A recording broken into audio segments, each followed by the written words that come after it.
to change my voice again. Jerusalem in the spirit realm is a spiritual furnace. Okay, Zion in the spiritual realm is a spiritual fire. But those locations on earth are demons that are punishing you with a worldly fire, so to speak, right? And a worldly furnace. So as they expand and they breed and spread across the world, they're set to burn the inhabitants of the earth. And again, I think it's a mistake to look at it as just the Jews, right? It's the white Jew and LGBT community and token minorities who, many of them are crypto Jews, crypto whites, crypto LGBT. Me, I'm part white, but on my patriarchal line, you know, um, it's black African. And this gets confusing because they like to say things like, they determine who's a Jew by who the mother is. I think that refers to the Ethiopian-like women that the Romans and the Middle Eastern people raped, and then they took on the identity of Jews, because it certainly does not refer to me. I've never been treated anything like that. I've been persecuted my whole life, and it's crystal clear that it's the patriarchal lines. That's why there's phallic symbols. The snake itself is a phallic symbol. The ancient serpent, the Garden of Eden, right? And there's parallels to the human body in the Garden of Eden, and so on and so forth.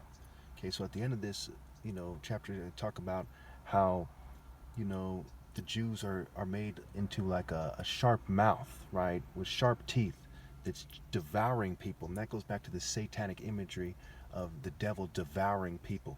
And it's referring to spiritually devouring everything that's of worth and making people pitiful. You think about a nerd is defined as a foolish, contemptible person, a brute, right?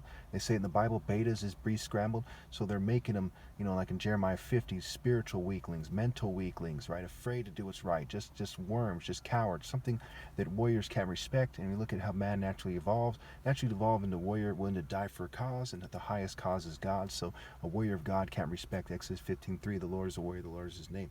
If you're confused, just ask me. It's a little bit confusing, but I'm sure if you read the scriptures and listen to what I'm saying enough, you'll see what I'm saying. This is part of why I don't like the Bible, because they make things complicated so they can kind of have their scary movie moment and say, hey, wait, it gets better. This person's in on it too, and kind of laugh at people and rape them and kill them. And that's what they did all throughout Western history and everywhere else. They built churches on the planet.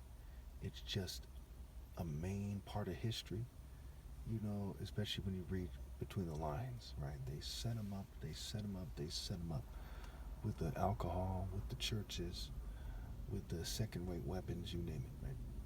Same blueprint, and they forced people to do it that way. People who saw through it were killed. People who were dumb enough to think that they should play stupid assimilated and bred some of the lowest forms of life.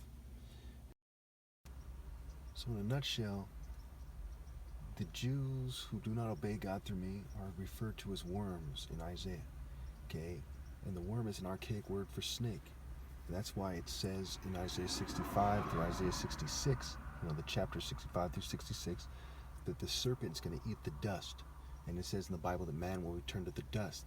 And it says in Isaiah 66, the worm that devours them will never be satisfied. So it is the spirit of the Jewish people that are in rebellion with their allies, right? The simplest answer, white Jew, LGBT community, token minorities. They're the main people consuming the people on the earth, ruining them, laying them to waste, right? Waste, set. And then they die and they go off to the second death and burn for eternity. And the smoke of their torment on earth and in the spirit realm, rises forever and ever.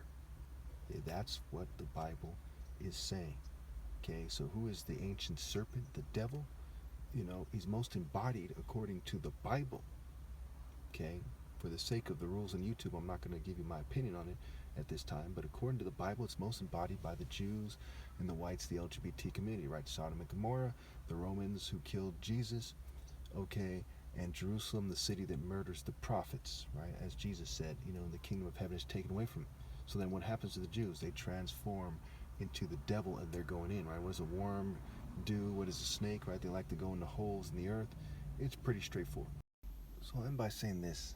I think the main place you'll be confused is here in Matthew 3:12, where it says Christ's winnowing fork is in his hand and the pitchfork of the devil. You see, the people who, everyone else at this point, and almost certainly all the way through the end, is not on my side. No one's on my side. Almost certainly no one's ever going to be on my side. And after I'm gone, they couldn't possibly be on my side. The winnowing fork is like a tool, okay, that is, it can be seen as the Jews who are doing the wrong thing.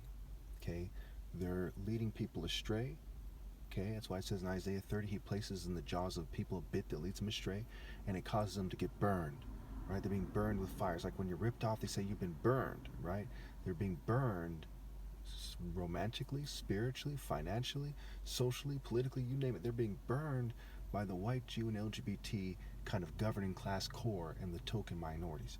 That's what the Bible is saying, whether I agree with that or not. Okay, what has happened is they're responding to my presence like betas, and they're whining like kids, Babylon, okay, Rothschild, child, and they're acting like bitches. And those who join them are going to hell. Those who rebel against me, right? Proverbs, fear the Lord and the king, and don't join with rebellious officials. So the winnowing fork, in a sense, is mine, okay, and it's, I'm handing them over to be punished forever. But the people doing it don't have my permission. The main people who are going to suffer are the governing class. It's these people who are doing, the punishing here in this world. But the winnowing fork is also the spiritual winning fork where, first and foremost, I'm punishing these people. Like in Revelation with the 4 seals, okay? The first 4 seals, there's a bunch of riders on horses, okay? And they're going to be punished, all but the first rider on the white horse, okay? Is one way to look at it. It's probably the most logical way, maybe the only way to interpret it, okay? And they're being allowed to punish people, right? Death and Hades are being allowed to punish people, and that is the devil as well. The devil, death, Hades, the ancient serpent, the devil, all the forces of darkness, the fiery red horse, the dark horse, they're punishing them, okay?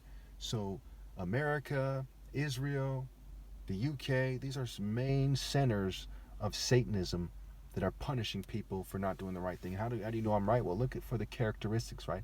What characteristics do these people have? Okay, and are they consistent? And I'm not saying they are or aren't for the sake of the rules in YouTube. We'll discuss in the comments if you want. Okay, it's obvious that these groups are not doing God's work. They're not obeying God through me. They're even persecuting me. And those who join them are going to suffer in their spirit in the afterlife to the extreme, and so will their offspring. Okay, and that's also what Isaiah is saying. It's also what Revelation is saying.